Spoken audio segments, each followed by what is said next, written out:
Hi everyone, welcome to our new series Into the Wellbeing by Out of the Well. And today we are going to introduce our new guest. And this whole point of this whole series is that we are trying to look into the top 5 keywords of on our guest's mind. So I think by exploring the different topics, we are hoping that we are able to touch into more details about how we ourselves have unique way of actually managing our well-being, both physically and psychologically. So I'll leave it to JJ to introduce our very first guest. Alright. So today we have my friend here, Tse Pin, and people will know him to be quite a controversial person because he didn't go to uni and he actually took 1 year just to do his own trading, like full time. Trading. And, yeah. So he was just like having this like very busy schedule, like every day, 12 hours straight. And I think that wasn't really recommended by your parents, right? Not really. It's a very contrarian move. I won't say trading, but I kind of spent that gap year, as most people will call it, kind of just digging deep into a profession. And in this case, it was portfolio management, finance, just market theory in general, all this, and then just to really figure out what I really want and if I really wanted to do it before I decided to enter uni. Yeah, but I was just very curious, like before all this, right? How do you came into this bold move, right? Because I remember your parents wasn't very supportive, they feel like, okay, you should be going to uni, like studying something that will be useful in the future, right?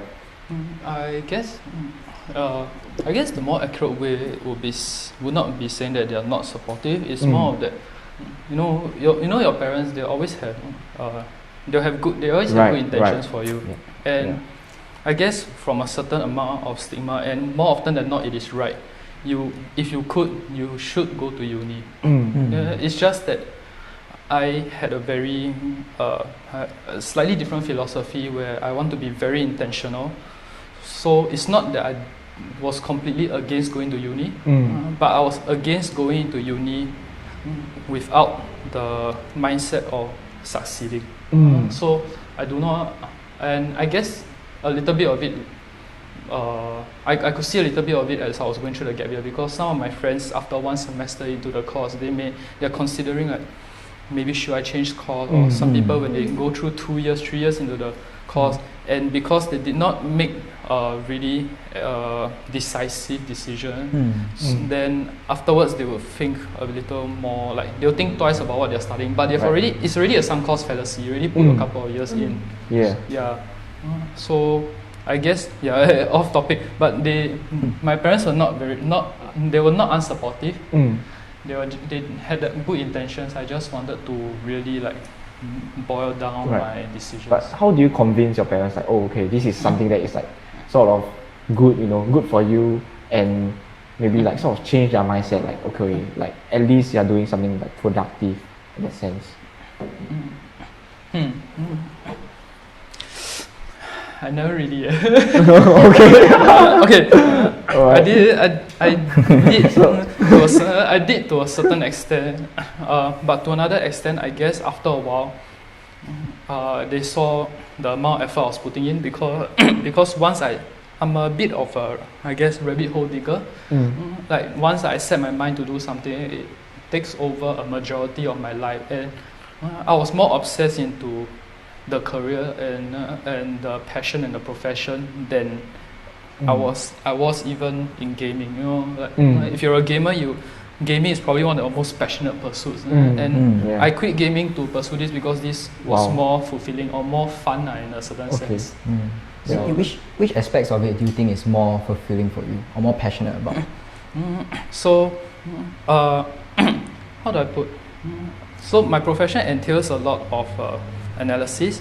It entails a lot of systematic thinking and a lot of a little bit of like thinking like a mastermind or a strategy designer. So you're always creating hypotheses. You're always trying to prove things, and I guess it suits my personality type. So to expand on that, how I even decide on this was that I look back and see what traits I have which are the strongest, which I exhibit the most.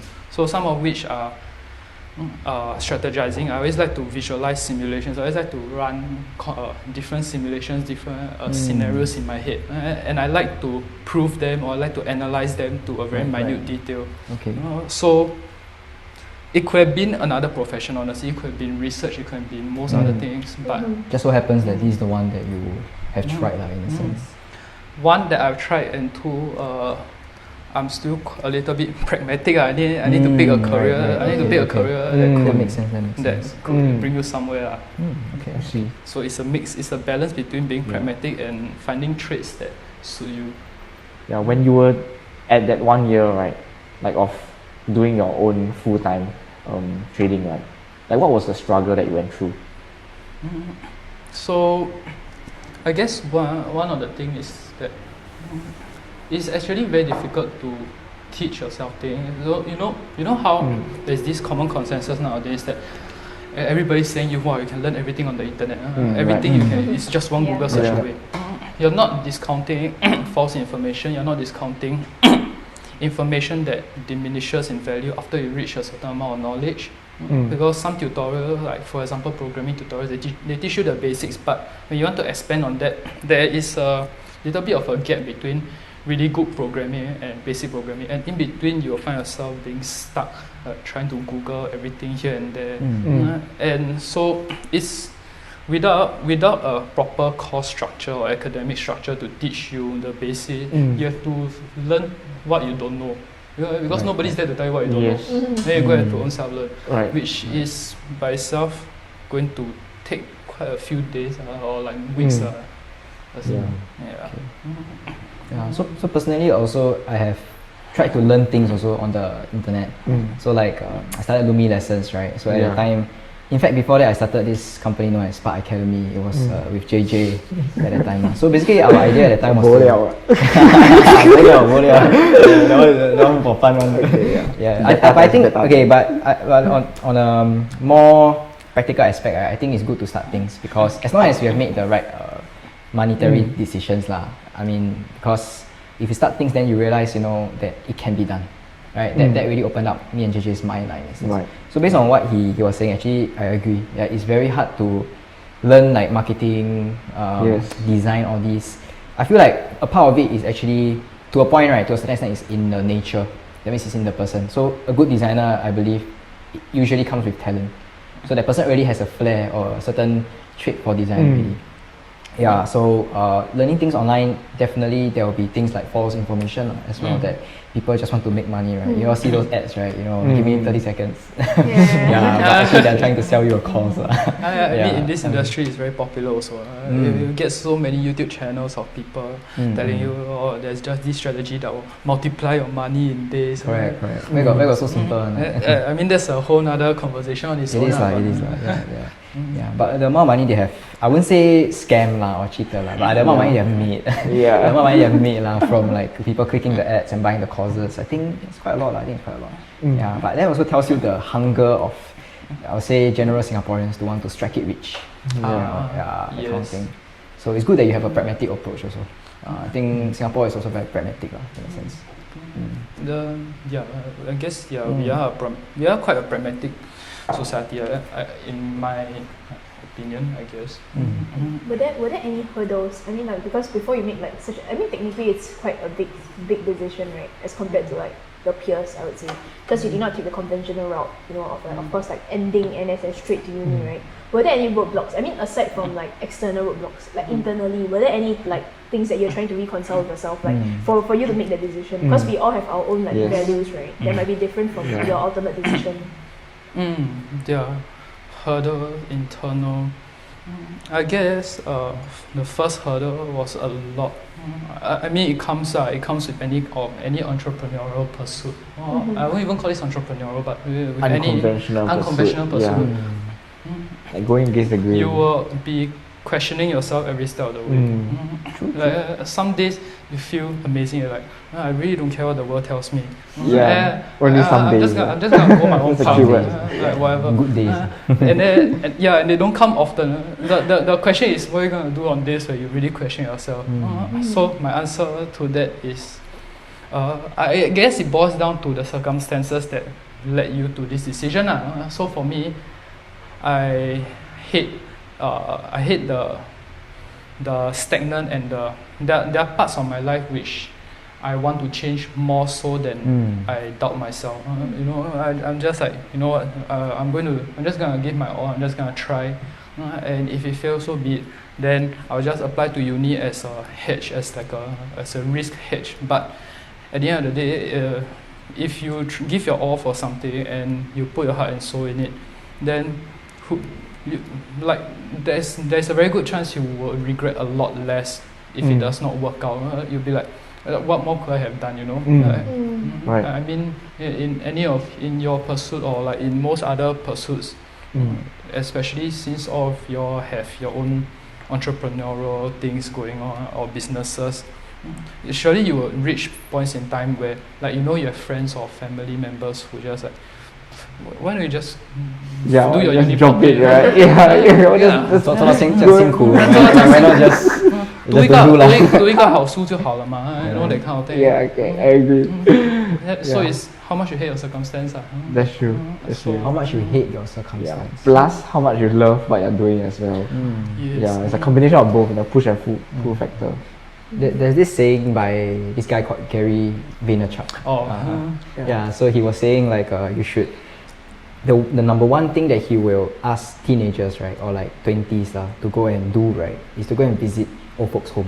oh, And he said the reason for that, right, is okay. to see the amount of regret that people have in their lives. And Gary Vee was just saying like, people should go and just talk to old folks Yeah. and ask them genuinely, be interested in their lives and ask them genuinely, correct. what do you regret, right? What do you wish you had done better? Yes, correct. And Your past self. yeah, and so Gary Vee has done that like quite a few times, and he said that the amount of regret that these people have faced in their lives, right, it will actually drive you to not want to have any regrets in your own life. So that ties in with what you're trying to say, that how much you hate your circumstances, yes, and also thinking of whether will you regret this in the future. Yes. yeah. And more often than not, people regret things that they don't do. More often than they regret things that they do. Because if they don't do, then there's that potential if, that they keep right? thinking about, the what Yeah, if. right. And that really kills a dream in that sense. Yeah. Yeah. I guess, yeah. I'm also interested in like this other thing that you are facing, because you, like, from what I heard, right, actually you're quite a strong person, to be able to withstand like all these external influence, I would say.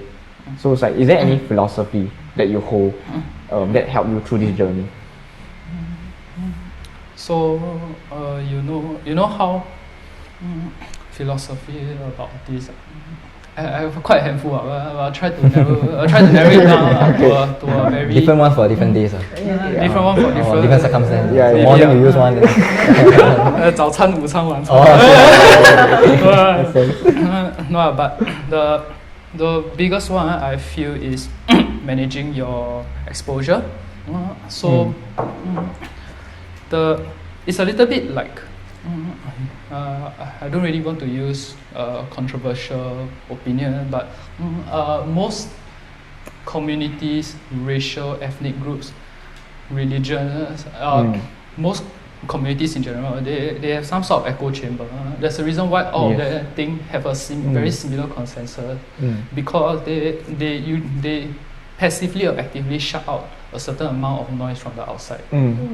So this is what I do on a very personal level. So I became very intentional, a bit of a digital minimalist. And so a few examples are that it sounds a bit harsh, but I stopped hanging out with a significant group of people. Not because they were not fulfilling my life, but generally just because I'm managing my hierarchy of needs. And just being practical over here, I needed a really good influencer, not only in productivity but in personal growth. I believe that you should have what I would personally coin as investment grade friends or investment grade acquaintances. So they either add a really good amount of value to your life and you the same to their lives, correct. or they are there to really help you along the way in some way, shape or form. So by doing this, you just passively filter out people, or sometimes just by focusing on your work, right? People filter themselves out for you. That's true. That along with, I guess, digital minimalism, because most of the content you see, and it's an opinion that you are the where people say you are the something like the average of the 5 people that you hang out the most in your life. I like to think of it as you are the average of all your influences, or all your external exposures. So if you follow content that I guess what's now y'all will call degen, or toxic, or just meme or dank, it's not that it's bad, but just know that every piece of influence that you have in your life, or every opinion, every person you talk to, has a certain control or certain impact on what is going on in your head. So in that sense, I just echo chamber myself. Wow. I think what he's doing is, I think he's very aware. I think you're very aware about like what's happening on social media, and of course what kind of content you will be receiving, right? So you're actively like trying to manage it, which I think is a really good point, because I think like, a lot of times, like I think we discussed earlier, right? Like information is so readily available. You hit a Google search, right? 10 million things come out, right? When it could have easily when you narrow down your resources, like you decide that okay, I'm not going to go online and do a Google search. Instead, I will go to this certain person to ask, like a certain expert on that field. You might get better outputs as compared to like searching and then reading through like 15 articles, and then you yourself not an expert deciding what is actually correct, right? So it's like a waste of time, and you're being stuck in that cycle. Yeah, and I think that is not really efficient. So I think what he's doing is really like productive in a sense, like you filter out like the noises, right? Like that are interfering with your actual like purpose, because you clearly know what you want. And I think there's a lot of like what a lot of people struggle with, including myself. I would say like I'm really subject to like social media because of work, and then like to see like what's up, because like our papers, right? It's always involving social media, and like write a report about like this saga, right? Or like this different thing so I think it's a very good thing that I will learn and keep in mind to know that the more information you read doesn't mean you're getting more woke, right? Sometimes it's just like reversing it your can be wokeness. noise, it can be negative, reversing your wokeness, right? It can be like a negative returns. Makes a lot of sense. So when we're talking about like social media, right? Like I heard this thing that you're doing. It's called like dopamine fasting, which is very interesting. So okay. I mean, just for the lows, like I really want to know, like how do you do it? Why do you do it? And like what was the results? I mean, if it's good, maybe I will do it as well. Okay. Who knows? Honestly, what gave me the idea was, I don't know if some of y'all or the viewers would have watched. There's this channel called Andrew Kirby. So that's one of the challenges he did. And I'm usually not a fan of challenges if they do not have some inherent meaning or practice behind it. Like the rationale behind dopamine detoxing or fasting, in a sense, is kind of just to deprive yourself of things that stimulate your brain, because in his opinion, we are in an overstimulated environment. People can't go a few seconds without scrolling through their phone or talking to somebody or listening to some music. People can't just sit with themselves. So it's not, I guess you can, the more accurate term would be to coin it as just stimuli fasting. Stimuli reduction, right? So if you search on Reddit, there are like various levels and all that kind of stuff. But what I did was just a very general rule of thumb. The reason why I did it, honestly, I can't remember for the life of me. But I mean, it may be because super unproductive. You're just trying, right? Okay. I did. That was remind him. Okay. Definitely this reason. So I just ORD'd. That period I just ORD'd. Then people were studying in uni. At that point, I just knew I didn't want to go into uni yet, but I didn't really set my foot down, put my foot down into this line of profession. And all I was doing every day was just being a degenerate. You gay, you you just enter this toxic lifestyle where all you're doing is consuming or being a victim of every single vice possible, and you're just heading nowhere. So then I'm just a very introspective person. So there was this time I just had enough of it. I was just like, you know what, enough with all this. If I'm not going to do anything productive, I'm not going to game. I'm just gonna sit there. I'll just sit there, do nothing. Oh my god. I just How long you lasted? Sit down and do nothing. couple days, Couple days, 4, 5 days. Then, Wow, not bad. What the heck? then You afterwards, mean you didn't sleep? I sleep. Oh, you sleep then wake up and sit there again. It's like if I want to do something, I'm gonna go read something or I'm gonna learn something productive lah. So none of your self-help, all that kind of stuff. It's just actual academia or like things that professional skills or anything productive. Right. Not even philosophy, because philosophy sometimes give you Yes, a little bit of the satisfaction. So I'm just like, if I'm not gonna do active work, then I'm gonna do nothing. And just sit there, just stay at work. The art of doing nothing. The next one, the art of doing nothing. Next episode. Oh my god. There you reach a certain point where you're so fed up with not doing anything, but you're so adamant about not wanting to degenerate again, because you realize that, wow, shit, by doing nothing, I'm actually being better off than just wasting my day away. In my opinion. Because I gain, in addition to that, I gain a lot of stillness. For the first few hours, stillness.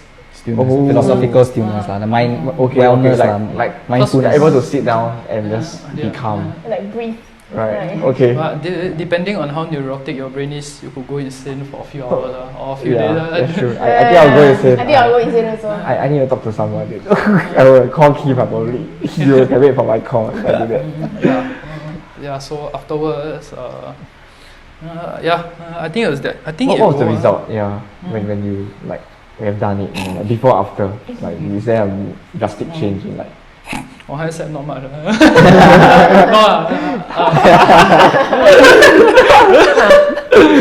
actually wanted to try that, but once you say that, too much about it, I gained I don't know if it's even significant insight or not, but I guess it was one of my first few steps into really pondering about life, because most of the times when you are scrolling your phone, you are doing everything, people always try to say that they are good multitaskers, but you are never truly multitasker. Yeah, you're just switching between styles. I multitask as well. It's just okay. The point is that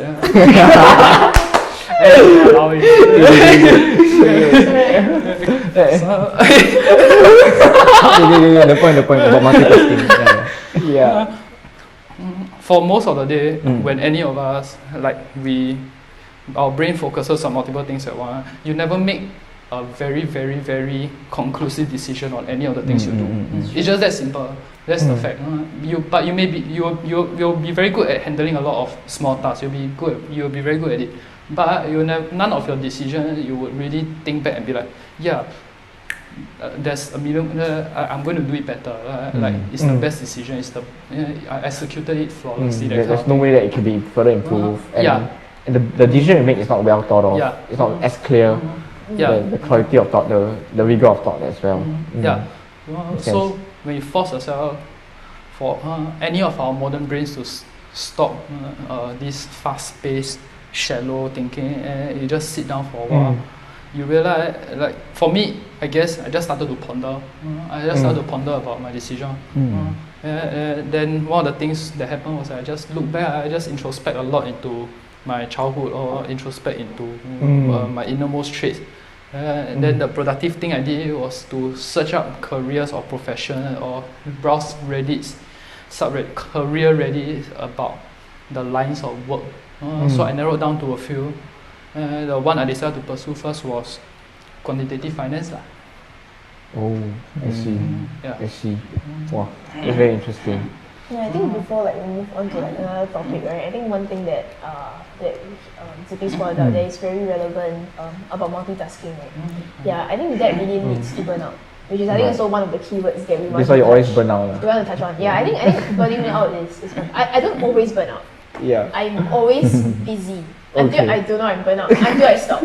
That, which is why it's important to stop. Yeah. Because when you're not slowing down or stopping, you are not aware. Correct. And then we are like as humans we are always, how to say, like I think it's also like a societal thing, right? The more you do, the more achieved you seem to be. Yes, correct. But are you really generating any outputs, right? You Quality are helping, correct, quality outputs. But at the same time, like from my point of view is that when we try to slow down, we realize that we are burnt out, and then from there we refocus. Right. So I think that whole concept of basically stillness, right, is important, and I think increasingly I mean it's a good thing, right? People are a bit more aware of like mental health, and then they are trying to think more about themselves. Right, we are slowly moving as a society instead of like a collective, like chill now generation, right? Like the Merdeka thing, then they say now we are a bit more selfish which is not really a bad thing in my point of view. Yeah. So I think that's just my opposite. So for burnout, right? I think you experience it as well. I think we previously talked about it in another podcast of ours. So like, how do you deal with burnout? Like, do you feel burnt out? What are your like tips? Yeah. So first of all, I just build on a little bit about what you said just now. I don't know about any of you, but it's a guilty pleasure sometimes to wear your workload and burnout as a badge of honor. I know I do. Sometimes like, wow, shit, like, wow, I really dong like crazy, so, you know, that kind. It's But a good problem, you know. It's something to be happy about. The fact that you are able. not the best problem to have. Yes. Really. Best problem is to okay, my lesson. I guess that's sidetracking it, but yeah. So I burn out. I guess like any of you, every now and then. My band-aid solution is coffee. Okay. My second band-aid solution is Coke. No, kidding. Caffeine. This is a practical approach. I agree on the coffee thing also. Like behind the camera, right? Me and Keith, we have coffee sitting. Okay, but and it's like don't dare to bring it to the camera, right? Okay, but the question to you guys is, when do you stop? Because the amount of caffeine you need, right, it will always increase. Yeah. Yeah. So when do you stop? The point that we just like go the whole day. Is it? So Like I mean, I was so curious because I that's why I don't rely on caffeine, you know. So I usually get caffeine. I do not, as much as I don't know y'all believe or not, I do not drink coffee like very regularly, like on a consistent basis. But I drink coffee when there's a certain mental deadline. Maybe it's not even imposed by anybody, it's just my own mental deadline, or if maybe the previous night I work until I forgot to forgot to sleep, or I forgot to check or I forgot to check the time, then the next day I knew I had something on. So a bit like today, like last night I've like by the time I realized like it was like 天queens起床 already. So you worked through the night yesterday. Yeah, so I slept at 6 something yesterday. Wait, do you not see the sunlight? Like you have no. You're not tired when you were doing your work halfway. I guess back to the other point. I'm a very very big on like rabbit hole digging. I guess it's just my personality trait. Like if I'm really engrossed into something, a specific The flow state, you tend to stay there Flow for quite long. Yeah. Flow until like for me I flow a while.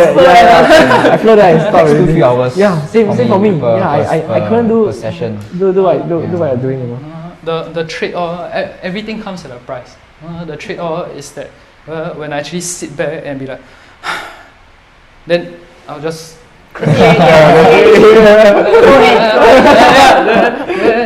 just before I fall asleep, then something will come in my mind like, oh yeah, I got a podcast tomorrow. Then I'll be like, okay, then I need coffee. So coffee is like my band-aid solution in this kind of circumstances where I lose track of time, which is not a good thing.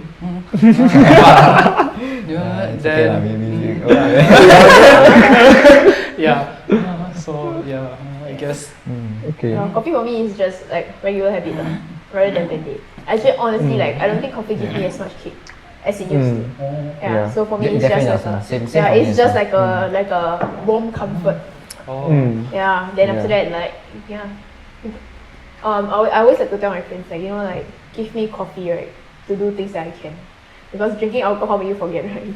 So I cannot. I choose coffee so I can do things that I can, like to further push myself right. Yeah. So. That's true. Yeah, okay, but I have this very interesting saying. Yeah, this is a quote that I invented myself. You have a very interesting saying. Yeah, correct. You are okay. You said it's interesting by yourself, for yourself. Okay, Okay, I think the viewers will find it interesting. Okay, fine. Yeah, okay, I'm interested. Like, What is it? there's this equation I have. So it's like your biology You also math major. multiply. Yeah, correct. It's a science, math major. Yeah, correct. I also major in philosophy but I got my degree from And Google. bullshitting as well. Yeah, so Okay. okay, so anyway, it goes like biology multiplied by psychology equals your decision making. So I believe like Oh. if you don't use biology, then you gotta use psychology. If you don't use psychology, you gotta use biology. Either to like push yourself to work harder, push yourself to do things that you were unable to do before that, right? So in this aspect, like you guys are just like altering your biology, right? By using caffeine. Yeah, but I'm also like quite curious about the psychological aspect. Do you do anything, for that to help you cope like burnout? I guess some of the things I say, depending on the audience, will sound a little cringy or unrealistic. But the approach is how much you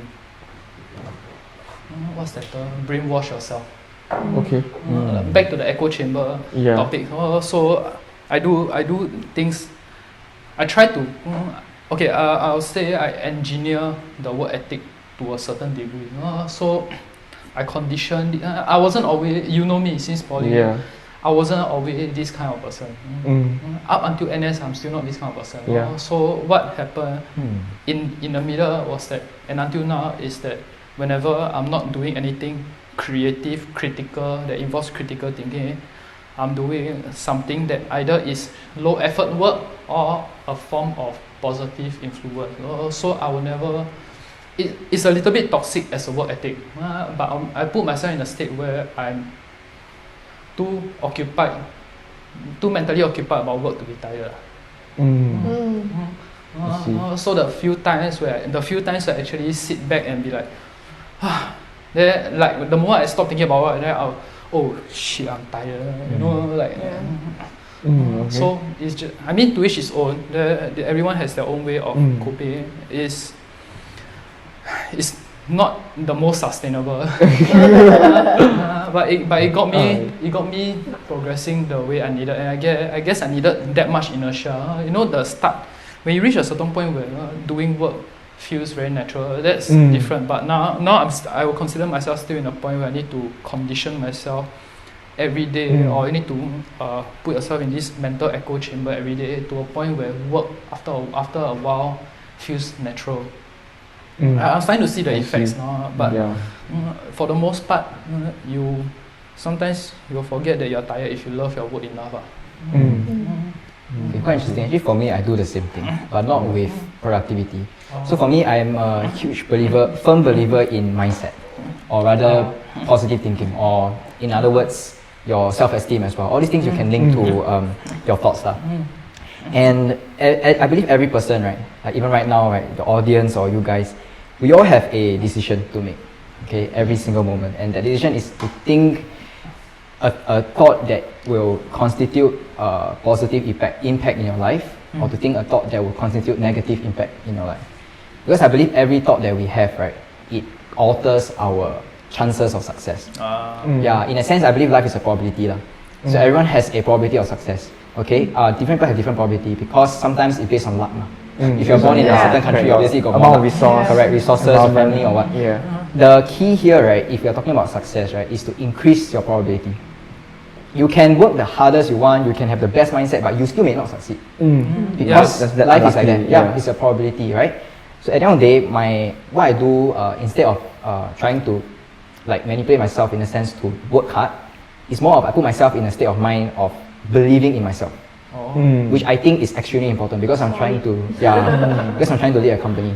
And a lot of times when you're trying to lead a company or trying to start something new, right, or try a new venture or what, the reality a lot of times is different from what you envision. Yes, everyone asks, what are you doing? Yes, what is this correct. idea? Yeah, the reality, the sales come in, maybe this week no sales, you got received some complaint. The most difficult challenge that I face is to, tell myself that it will all be worth it and to keep myself alive with the vision.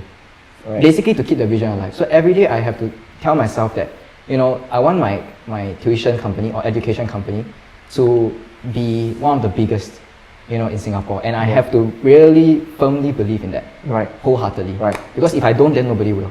No one in my company is going to believe it for me. I have to do it. Yeah, so just now we were talking a little bit about success, right? And like how I give myself a certain mindset to live by every single day. So when I will try to police or security guard my thoughts. So when I sense there's a negative thought coming my way, right, like maybe this thing will not work out or whatever, I'll automatically manipulate myself to think that it is going to work out.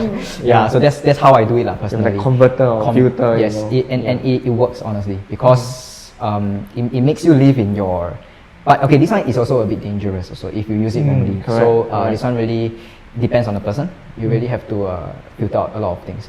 Okay, anyway, so we talked a bit about success as well, right? About what we are pursuing. I don't know, how do you guys actually define? Actually, I asked Tse Pin first, since our guest today. How do you define success for yourself? Let's say let's say you have achieved success today. What does it look like for you? To me, okay, maybe another cringy way of saying it, but success, in my opinion, is a bit like perfection. There's not really an end in sight because it's unattainable in the way that I see life. Because a lot of what I do in life or decisions I make, I treat most decisions like as if you're in a sandbox game. You play Minecraft, Yep. Something like that. So most decisions, you just honestly, the way I see success as just an ongoing process, more so than a single attainable or maybe just different milestones that you constantly keep chasing. It does not have to be a certain destination or something like that. And also it's subjective down the line. So, example, for the next decade, probably net worth, P&L, and career-oriented skills will take up more metrics of my success. But the issue with people is they don't know when to stop. So to them, it does not feel like they have succeeded because you do not know how to keep planning your goals. So maybe when I reach a certain amount of net worth, I do have other pursuits in life which I want to go to, and afterwards, you kind of treat it like a sandbox game. Some people do not play a sandbox game well because they run out of goals, they run out of things to do. So for me, it's like being constantly able to meet milestones and being constantly able to give your all into each process, each step of the way.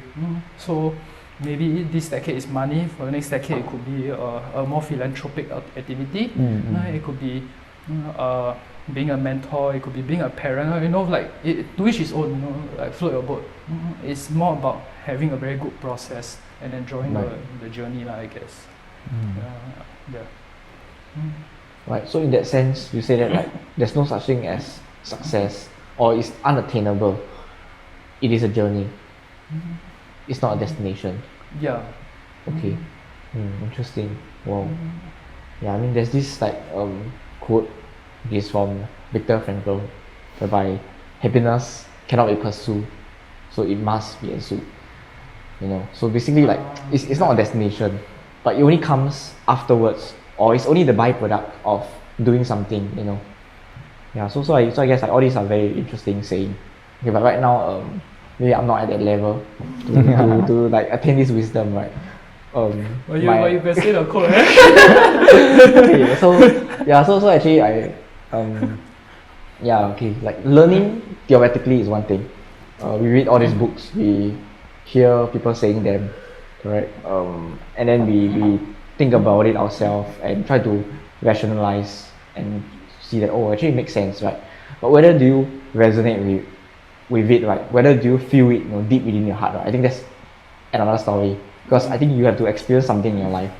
Then only then you will sort of incorporate that into your philosophy. That yeah. So the thing is, like, for me, like, success, right, is actually to live the type of life you want to live. Yeah, that's why for me it's like I do define it, but then it's in my own matrix, not in terms of like tangible things, but it's the life that I'm living. Do I enjoy this life? Like talking to close friends, like having my autonomy of like doing the things that I want, spending my time on the things that I really love, like business, and then like there's science, correct, and then spend time with my friends, close friends, family. Yeah, so to me, this sort of life, right, is everything that I wanted, But I mean, definitely you have to be practical, right? I cannot be living in a fairy tale. So I do need money for this life, and I think having more money, just like what Keith mentioned last time, right? It's just an amplification, of who you are, So if it's like like an asshole, then you'll be a bigger asshole, But if you're a good person, then you'll just be a better person, Because it's all about the ability to do things. I think money is just an enabler. It just open more doors. It's a tool. Yeah, it just open more choices in life. It's a hell of a tool. Yes, correct. And that's how I see it, Yeah.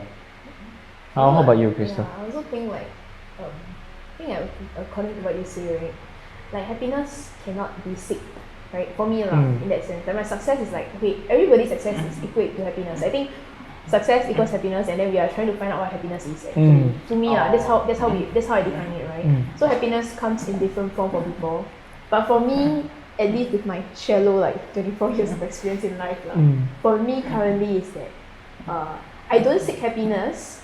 My life, what happens in my life, right, tell me where my happiness lies. So for example, right, when problems occur, right, then you realize, actually at that time, that one not bad. Like, I think I enjoyed life then. Then that is your goal. So I think for me it's always letting life tell you what you want to focus on. And then you focus on that, then you'll be happy. So letting life tell you, because like sometimes it's difficult to pinpoint like to I know. want what I want, Correct. right? Like for example, touch wood, like for example, if something don't happen to your grandparents, then you don't know that your grandparents you want them to be the core of your life. Only something happens and then you realize, oh, that's my core, right? Or like maybe let's say when you don't have money, then you realize, hey, crap, money is my core also. I need money to survive. Or like when your grades are bad, then you don't feel affected. Then you're like, actually grades is not part of my core. Right. That is not what makes me happy. That does not affect me. I sleep well at night. So my ultimate goal in life, right, at this current moment, right, is to do whatever I can to make sure that I sleep peacefully at night. Because when you can sleep peacefully at night, right, it means there's nothing bothering you. And to me, that's a state of happiness, really. Oh, That's actually quite deep. wow. That's my state of happiness. Like if I have no problems, right, then I'm happy with you. Like I don't think happiness correct. is a strong emotion. It's like rather happiness is achieved when there's no sadness. So if you don't have that, then you will get happiness. So for me, it's like a stable life. Wow. That's why I always seek security, Wow. because to me, like Okay. a stable life, right, is that Already is happiness the already. formula is to my It's already happiness. happiness already. Yeah, It's correct. No happiness. problem. It's already something that. Correct. So it's like every day Ah. you learn about like what I want to I focus see. on, and then try to live a peaceful life. Mm. Yeah, and that's not fighting with people. Yeah. Then no, I doing this, doing that. Like not a dramatic life. Yeah. Yeah. It's like a reversion to the mean. Reversion to the? Reversion to the mean. Like Yeah, a going sine back wave, to the way, how it yeah. always goes back Correct. to it. Yeah. Or So like she your, the mean, she want the straight line. Yeah, graph. yeah. bio, you all call it homeostasis. Yeah. Homeostasis. Negative feedback. Okay. Yeah. What about you? So I think the question is an interesting one, because a lot of times we are shaped by, there's this quote lah. Okay, if you don't have your own values, then you're going to take on the values of the world, Yes. right? And what is the values of the world? The values of the world is, since young we watch 9 p.m. Channel 8 drama, right?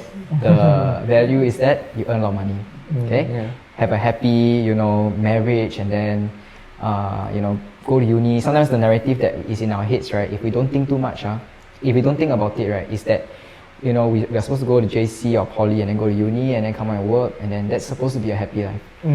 Yeah, so that is to me something that a lot of us were stuck at in the past. And we have tried to get out of it in that sense. We have tried to, like for Tse Pin's case, right, he has tried to think about what he wants to do in the future. Okay, and to me that is a step towards personal success. It is like, it's not in terms of money. The fact that he took that step, right, is already in a sense a definition of one step towards success already. You don't have to think of it as an end goal, right? It's not a destination like what he mentioned. So personally for me, right, I honestly believe that the metric of happiness is a wrong metric. That we should not chase after happiness. Okay, happiness as defined by the feeling you get when you, let's say, you know, suddenly meet someone you really love or something like that, and then you all get together, or then you have those moments of happiness, or you landed that job that you really wanted, or moments of happiness. When your business suddenly become very successful, happiness as well. Those are just surges of happiness, right? And there is this theory known as the hedonic treadmill, where which is actually what Crystal has unassumingly mentioned.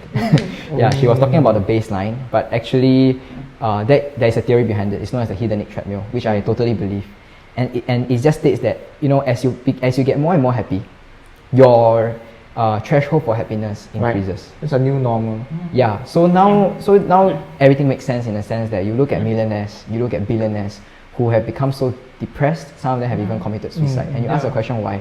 Why is that so? They have everything I wanted, you know, no financial problems, no, they can eat anything they want in the world, they can travel anywhere. Why are they still depressed? Right? Why are they still going to commit suicide? So the answer to that, to me, is the hedonic treadmill. So they have unassumingly allowed their own minds to have such a high threshold for happiness that they actually cannot find it anymore in the world. Yeah, and to me, actually, when Tse Pin was talking about the dopamine detox part, that really makes sense. You know, I think to me lah, because if I allow myself, right, to have such a high threshold for happiness, right, then the answer is that I will actually never get there. You will never actually be happy. Yes. So the basis is that, I believe success is not measured by metric, not measured by happiness. And I also agree with what JJ said about Viktor Frankl. So for those of the audience who do not know, actually Viktor Frankl was a Holocaust survivor who has been to 4 concentration camps during his time. And at that time he had a wife and he had a few of his family members as well who were also in concentration camps. And that particular quote that he wrote, right, was actually during his suffering in the concentration camp. And the quote was something like, happiness and success cannot be pursued, it must be ensued, and it can only do so as an unintended side effect of one's personal dedication to a cause greater than oneself. Yeah, so personally my idea of success is to actually achieve something greater than myself. If I serve myself, then I'm too small, you know, I'm too small of a person to be served for. So my personal definition of success is to be able to serve the larger community. Be it a certain cause or for me it's education right now. Yeah. That's quite altruistic. Yeah. I mean that's another topic for another day. Whether is it real altruism or is it genuine altruism or is it not? It's self-induced. Self-induced altruism. Self-manipulated. I mean, no one is really altruistic, so. But then to me it's like does it matter? Right? Because there are beneficiaries from it, so does it really matter? Yes, correct. To me, there are people that benefit from you. The world benefit from you. From you, so it doesn't matter whether it's selfish or what. Like you serve your own purpose, but you serve others as well. Yeah, okay, neutral. So does the others really care? Correct. Not really. Yeah. It's true. Just now when you were mentioning about the hedonic treadmill, there was one quote that reminded me of it. It's from Ryan Holiday's The Daily Stoic. I forgot which philosopher it's from, either Seneca, Epictetus, or was it Marcus or whatever. Then, so one of the quote was that there are two. It's not exact, but it's saying that there are 2 ways to be rich or to be wealthy in this world. One is to have everything you want, or want everything you have. So when you mention people like billionaires who seem to have everything, why do they still kill themselves? Why do they still lead a dissatisfied life? The question is, do they really have everything That they want. That they want. Yeah, because they keep changing what they want, right? Or are they really fully wanting everything that they have? You know, that kind of thing. It's always, I guess, relative. Yes, everything relative, like, right? Like a certain amount to you is a certain amount to them. Like everybody has a very different metric for happiness, but it boils down to just innately, just trying to appreciate and I guess be more grateful for how things have come to pass so far. Yes. Knowing that they may be gone the very next day, then you may start to rethink not only material possessions, but your current state of mind, your social circle, even just the opportunity to take risks. To me, that's something that I'm very grateful for. Like to be born in a, I guess you can call this a first world country. And to be brought up in a situation where you can, I guess, you all call it woke lah. Even have the resource, you even have the resources, the thinking to do that, right? You have the infrastructure, you have the safetiness of this country. The hierarchy of needs, like the bottom tier is all met, you know. These kind of things, you really most of us may take for granted. If you are presented in a very, very different scenario, then you suddenly realize that what was I being greedy for? Right. It's very true. And then I felt like that also brings the point, like whether happiness or success or whatever you call this, it's like a choice of like how you see the world, right? I mean, obviously in Singapore we really see this among our friends. Like, people who freaking hate the country and want to get out of it, and there are people who are thankful lah. Like for me, I'm on the thankful side, right? You can go home very late, nothing happens. But then like they're just people who don't see it. So I think the failure to see the world and showing gratitude to what happened. It's also a problem because then you will never feel like, bringing back my point, like, at peace with yourself. Being at peace with yourself is the greatest satisfaction to me lah. Because then you don't overthink other things that you have. I see. I mean, for those people that you mentioned, like I think it really changes the way you think, you know, like just by doing so many things, you know, just by the ability to make a dent in the universe, you know. And now you have a greater threshold, a greater appetite for that, you know. So I believe it's actually good, you know, like to really introspect, you know, your favorite word. Your favorite words. Okay, I don't say it, I do it. I was telling them that I never hear like people using the word introspect in every single podcast. So introspect.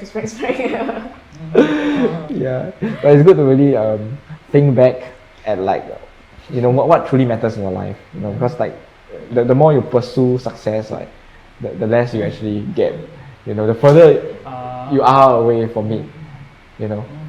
So like everything relative, you know, it goes back to one saying, Muhammad Gandhi. So it's like I cried when I have no shoes until I see someone with no feet. So it's like, I mean, so to be honest, like going back to what you said, right? Like you can really choose however or whatever you want to think. You can really, like, happiness is a choice, or like your state of mind is a choice, you know. Success is a choice. You can choose to be successful now, you know, like if you think that you're really successful, right? So all these like all these are your own beliefs, your own framework that you choose to have, and then you will bear the consequences. Yeah, and I think it's also very important. I think like school taught us a lot of things, right? Like theoretical, right?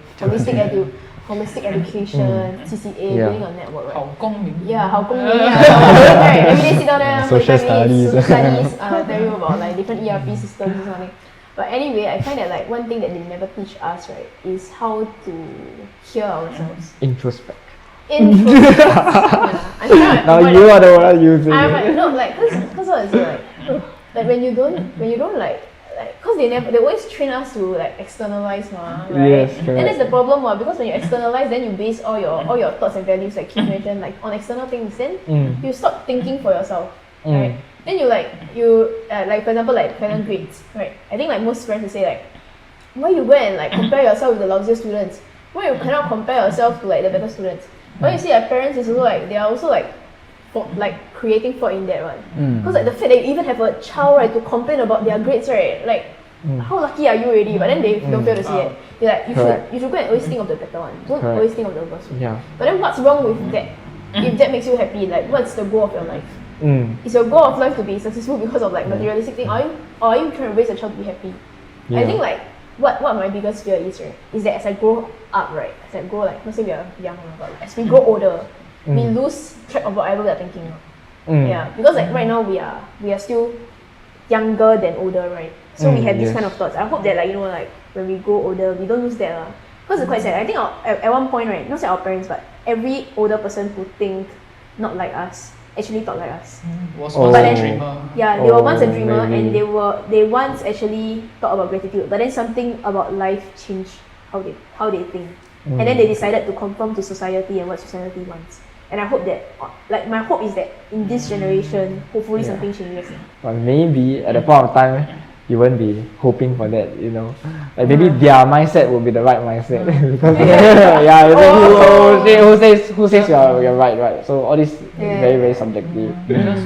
Just one generation ago, things would have been very, very starkly different. Their hierarchy on this were probably 1 or 2 levels lower. And if I was born in that generation, I do understand why they think that way. Who's to say that you have time to entertain these kind of thoughts? Yes, correct. Or like, when you gotta put food on the table, you know. Like it's just survival, like, it's about why waste that generation was truly the why waste money go uni, just go and put food on your table. Get the rice bowl. That's right. That's gonna work, right? Yeah, that's true. Yeah, and like, how can you think about like mental well-being? Like, not physical well-being, you don't even have enough food to eat. You still gonna think about this kind of thing. Like, what's more important? That's true. But it's also to adapt, right, with like societal changes. As we advance, right, more technology will be available, and then how people use the technology or misuse the technology would allow the whole like mechanism of like happiness or the perception of happiness to change. But that's the magic of money or success to begin with. Is everybody uses it very, very differently, and simply because everybody has a very, very different metric. What somebody's metric is, right, for another person it's just downright like nauseating. Like maybe if you are somebody in a very bureaucratic or corporate society, your ethics and your morals and the means by which you attain success would be nauseating to somebody else whose success is purely fixated on like being morally just and compared to a sly businessman or something. Yes, correct. Yeah, agree. So I guess by that extent, the band-aid solution, the band-aid philosophy I have, sometimes I talk to these people, it's just float your boat up. Whatever makes you happy. It's true.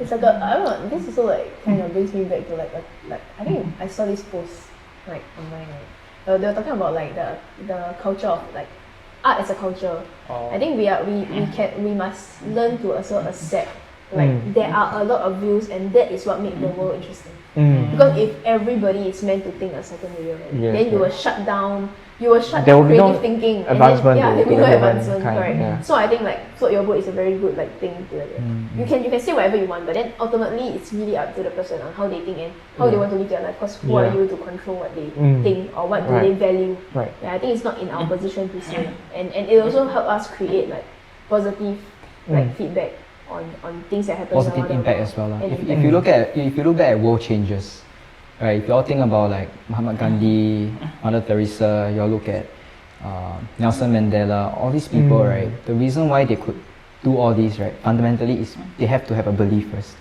right? They have to have a wrong that they want to right, and they must have the ability to believe in themselves. So when I used to watch videos of Lee Kuan Yew speaking with the crowd.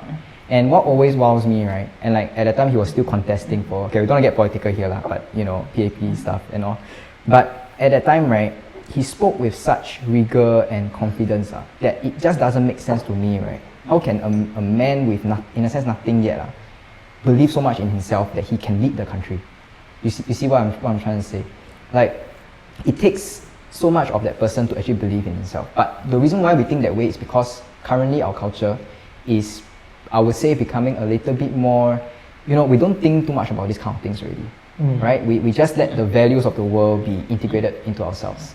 And there was this quote by Steve Jobs, and he said this lah. He said, everything around you that you call life is actually made up by people that are no smarter than you. And say once you realize that, right, you actually realize you can actually bend life. You can actually poke life, right, and then something else can come out of it. You can build something that people want to use, which is what he did. And you can actually inject your own philosophy into life and create a certain impact out of it. So I believe fundamentally, yes, we all should have something to strive for, like a wrong that we want to right. But also practically, we need to have self-belief. Yeah. True. I mean, it really depends. Like you see all these great leaders, right? What's the most important factor, right? May vary from each of them. Yes. So some of them may not like stem from the very strong belief that in themselves, but more of like the cause of my actions. What's the consequences of my action? Oh, it's making someone else's life easier. It is changing this certain construct of human, this certain system, right, which makes everyone's life better.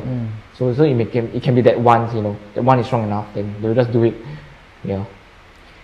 So of everything else. the wrong that they want to right, it actually, I've been thinking about this a lot also. Like why am I so what is so bad about education now that I want to change? Right? Actually, education is not bad. What? Like Singapore's education is high quality. Yes. But I realize also it's because personally in my past, right, I've had experiences where the stress that I was facing from education and the system just didn't fit me because I was an ADHD student, which actually led my life to be built around this passion and this core value of believing that there should be teachers should always teach with passion. There should be no teacher that teach without passion. If there is, then that teacher shouldn't be teaching. That really shapes my belief about the entire education system. It's not another part-time job. Example, tutoring. It cannot be another part-time job. If you see it as another part-time job, then you should quit. Honestly, you should quit. Yeah, because what you're doing is impacting another life directly. Yeah. But going down the path of any of us going down the path of being I won't say dreamer, being an idealist, having an ideal goal or a vision for what you want to do, no matter how big or small. I guess 我泼自己冷水 there's always the possibility that I'm just a statistic. Survivorship bias still works. Like every very significant individual or a person of great merit and achievement, most of the time they have this kind of vision for the world, like Musk, like all this. But what about all that also had this vision but didn't make it? So this is where I guess based on the previous topic when Krista asked me about one of the internal struggles, hurdles would be you always ask yourself, what if I'm just a statistic? That is one of the struggles you face right now, is it? Not really. It's not really right now. I feel like it's a struggle you never grow out of. I see. You never grow out of it. Like maybe until a certain metric, a certain measurable performance, but otherwise until then you constantly be asking yourself. It is true, though you may be just as in a sense, we don't talk about you, we talk about like people that have changed the world in a sense. Elon Musk, right? He may be just a statistic, but if Elon Musk did not have that belief, would he even be that statistic? That's my question. A lot of the times also. So it's about putting yourself in that position to succeed. It may not happen. And for me, it's like the story crafting also. And you must always focus on the story crafting. Because think about it, right? Like if you succeed, right, your story will be one that will be told by many, right? So my motivation is that you make sure that your story, right, that you are living now, right, it's a good story. It's a good enough story to tell. Like if it happens to be like you imagine that if you're a failure story, never mind, right? Because then your story will be heard, right? Then you won't affect people. People will just live their own life, listening to other successful statistics. But what if you succeed, right? You better make sure your life now, the storytelling, when people tell people, they inspire people. So you must make sure that like it is a good story to tell. Like instead of like to place yourself in that position whereby if you succeed, always think in a sense like if you succeed, my story better be one that is good to tell, rather than like. So what is good to tell in your opinion? I would say like for me, like I'm always thinking of like positive influence to the world in terms of like being human. Being human for me. Like I feel like I cannot. Okay, honestly, I don't really. To me, like personally, right. I don't think I'm well versed at being like technical in skill set or whatever shit. But then I will. is shit a bad one? But like, okay, anyway, that aside. But I think that what I can do is that I will always try to do my best to create value for somebody else. Yeah, be it whatever they think value is lah, right? It doesn't mean donating money, because money may not be what they need. But if a listening ear is what they need, I will try my best to be that, right? And if they need like advice, I will try to be that. If they need a friend, I will try to be that. If they need my help to grow their company, I'll try to be that. At least like I know that with whatever pursuit I have on the side, which will always change, like I think Tse Pin mentioned, it will always change, your metric will always change. But that is the constant that you should always have, and that is the story I'm trying to craft. Yeah, in that sense. Like, I don't want to use like, okay, in my way, I don't want to go against my principles achieving the things I want. Because then when my story is told, right, I wouldn't be proud of it. Yeah, I want to be like proud of my story if I succeed lah. I want to go to stage and tell people, right? Then I don't paiseh because I know like, oh, imagine over here I tell my friends I want this. Then after end up my story is like, oh, you step over this person to get there. Then like what's the point, right? Then is that really a successful life? Then to me that isn't, because it doesn't align with my principles and values. That makes sense.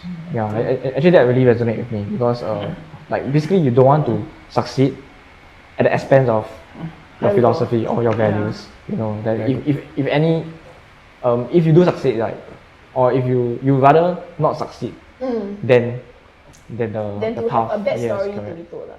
In that sense. Then I won't be a positive influence to people.